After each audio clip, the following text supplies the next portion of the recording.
सतगुरु महाराज की जय। श्री सतगुरु महाराज की जय। श्री सतगुरु महाराज की जय। संत भक्त खाना खाकर सो गए। सुबह भक्त ने गुरुदेव जी से कहा कि हे गुरुदेव, आज रात्रि में निद्रा के दौरान मन बहुत दुखी रहा, जैसे मेरा दामाद मर गया। बेटी के छोटे छोटे बच्चे हैं, उनकी बेहद चिंता सताती रही। इनका क्या होगा, कैसे निर्वाह होगा। गुरुजी ने अपनी शिष्य से पूछा कि बेटी, रात्रि का भोजन किसने बनाया था। उसने उत्तर दिया कि मेरी छोटी बहन आई है, उसने बनाया था। संत ने पूछा कि उसको कोई कष्ट है क्या। शिष्य ने उत्तर दिया कि गुरुदेव, कष्ट तो बहुत ज्यादा है। लड़की के छोटे छोटे बच्चे हैं, दामाद की मृत्यु हो गई है। सारा दिन मेरे बहन इसी चिंता में रहती है।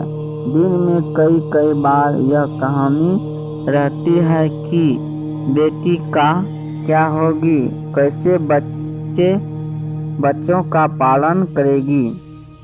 गुरुजी ने शिष्य को बताया कि उस बेटी के विचार भोजन में प्रविष्ट हुए और खाने वाले को प्रभावित किया। मेरे को भी यही परेशानी सारी रात रही थी। इसी प्रकार यदि भक्ति नाम स्मरण या आरती या संतों की वाणी का मनन करते करते भोजन बनाया जाए तो खाने वाले में वे सुसंस्कार अच्छी प्रेरणा करते हैं, भक्ति की रुचि बढ़ती है।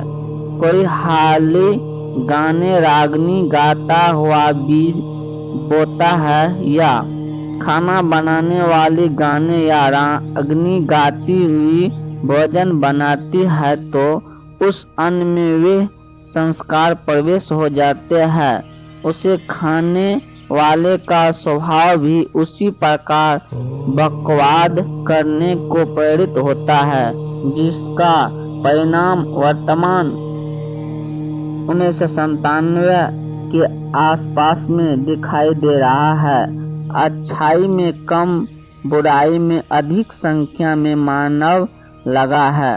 यदि संतों की वाणी, पाठ, आरती, स्मरण करने वालों की संख्या अधिक हो जाएगी तो वातावरण भक्तिमय हो जाएगा। प्रत्येक व्यक्ति के मन में भक्त जैसे भाव उपजेंगे। उस वातावरण को बनाने के लिए घर घर में आरती, रामायणी तथा नित्य नियम चलना चाहिए। गुरु से दीक्षा लेकर नाम का स्मरण करना चाहिए, जिससे वातावरण में भक्ति के विचारों के तत्व अधिक भर जाएंगे तथा बुरे संस्कारों वाले विचार ऊपर उठ जाएंगे। भक्ति संस्कार ऑक्सीजन जानो तथा बुरे विचार कार्बन डाइऑक्साइड समझे। ऑक्सीजन रूपी भक्ति संस्कार से सिलेंडर के सिलेंडर खोलने पड़ेंगे, यानी सतग्रंथ साहिब के पाठ पर करने पड़ेंगे तथा तीनों समय की संध्या नित्य कर्म करने होंगे। स्मरण करना होगा।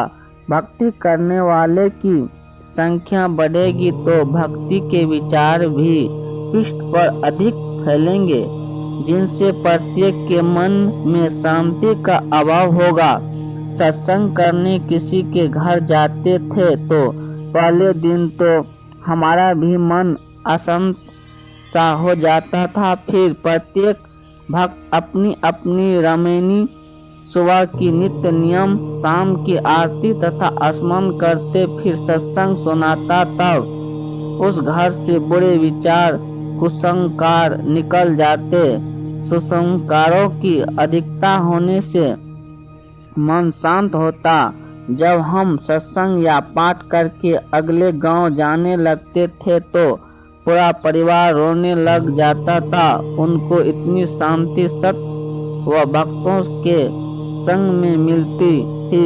उन संस्कारों का प्रभाव महीनों रहता है। यदि नाम लेकर प्रतिदिन की तीनों सत्संग करे तो इस स्वभाव से अच्छे वाणी अच्छे विचार निकलेगा। श्री सतगुरु महाराज की जय। श्री सतगुरु महाराज की जय।